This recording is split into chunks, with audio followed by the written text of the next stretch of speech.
What's up, everybody? Welcome back to the channel. So, first of all, yesterday I asked for your help to help me reach 100k subscribers, and the response was insane. In about 18 hours, I gained 10,000 subscribers and went from about 72,000 to 82,000. So that is just mind-boggling that can even happen in a day. So thank you guys so much for the support. If this continues, might have 100,000 subscribers by the end of the week, which would be just wild for me. So thank you guys so much again. But anyway, topic of the video today is sniper rifles and bullet velocities and bullet drops. And I found some interesting things in this. So I did a video on this a long time ago, but I wanted to revisit it. I also hadn't covered the Cold War weapons yet. So now we're going to add in the Cold War snipers and compare bullet velocity, bullet drop, and show you guys which snipers are the best at each individual type of gameplay in today's Warzone. So we'll jump into it here. Okay, so a simple chart here with the bullet velocities for maximum bullet velocity builds for all these guns. So for the LW3, that's the combat recon barrel with the agency suppressor, HDR, just the longest barrel monolithic suppressor, SPR is monolithic suppressor, longest barrel, and then your selected ammunition type. So whether it's Norma mags, Lapua mags, or just no magazine at all with default ammunition. So this is just a simple chart, like I said, shows maximum bullet velocity for each sniper. So LW3 is on top. Interesting things to note, M82 and Rytec are both the same. They're both 900. SPR is really slow at 851 without any ammunition attachment.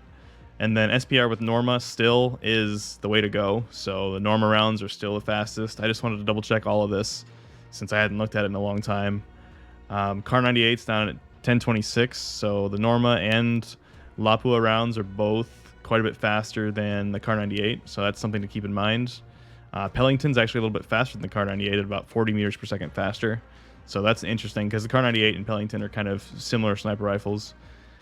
And then yeah, that's really all I wanted to cover here. We're going to talk more about bullet drop for each of these sniper rifles, and also basically like at what point with these bullet velocities they no longer become hit scan, and I'll define what hit scan means to me when we get to that.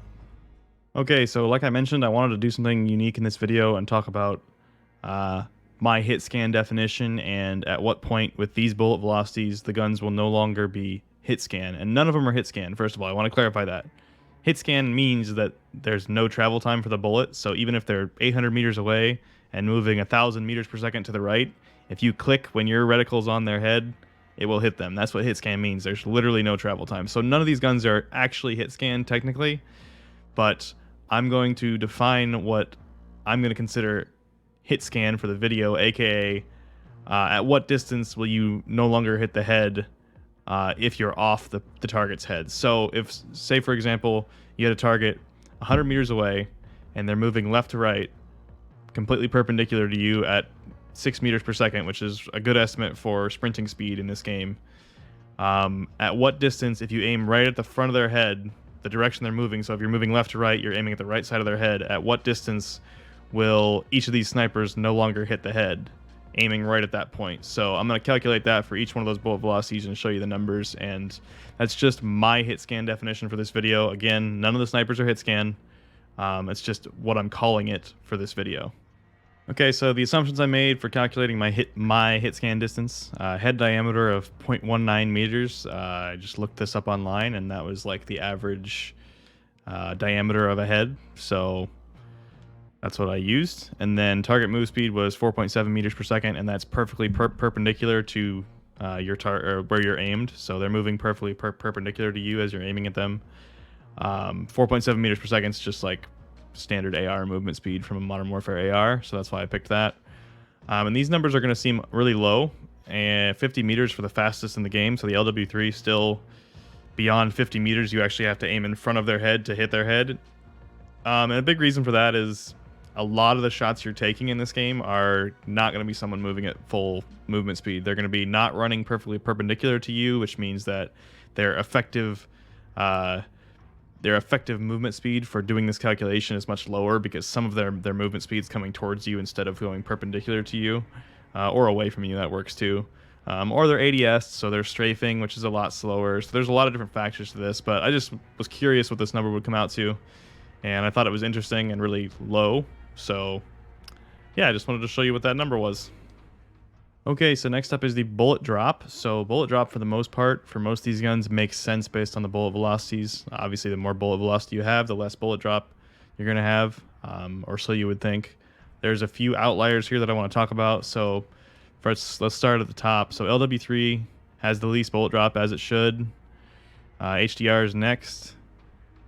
And HDR is at 2.7 meters. But if you look down at the bottom of the chart real fast, the M82, this is what my tweet was about earlier, where I said I found something interesting.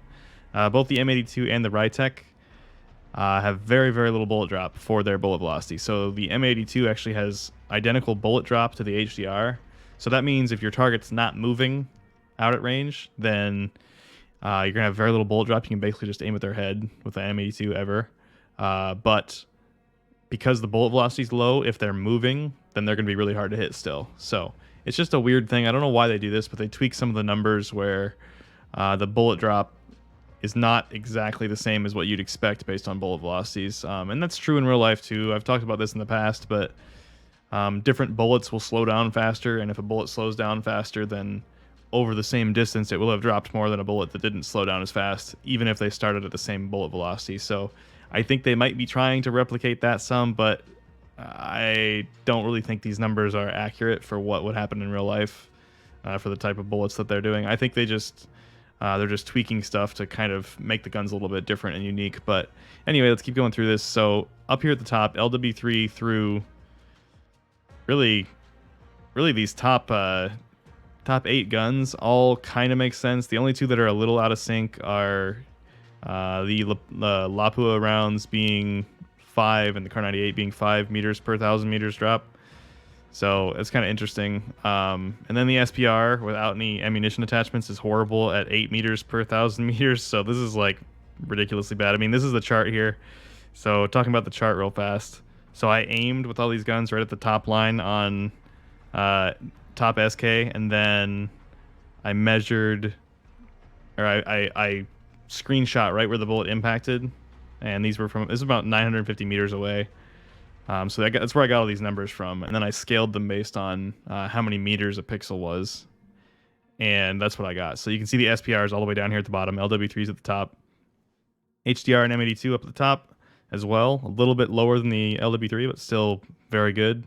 The SPR Norma rounds and the Rytec were almost identical, so they're right below the HDR, and then the AX50 is right below the Norma. And then there's a pretty big gap there. The next up is the Dragunov. So Dragunov actually has a good amount of, it has less drop than you'd expect for its bullet velocity by a little bit, not by a ton.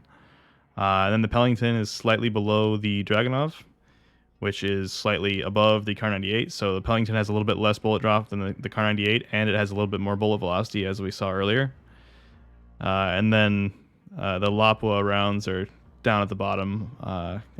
It's just weird. They have good bullet velocity, but they have a lot of drop. And then obviously, as I've mentioned, the SPR with no ammunition is laughably bad. Alright guys, well, since I hadn't talked about snipers in a long time, I just wanted to go ahead and give an overview of the most important things about a sniper rifle, which would be bullet velocity and bullet drop.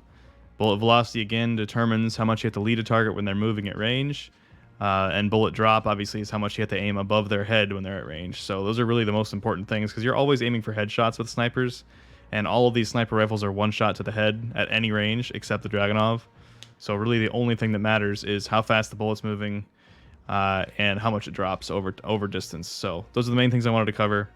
Again, thank you guys so much for the 10,000 subscribers overnight. That was insane. Still pushing for that 100K. I hope you guys learned something from this video, and I look forward to seeing you guys all in the next video tomorrow.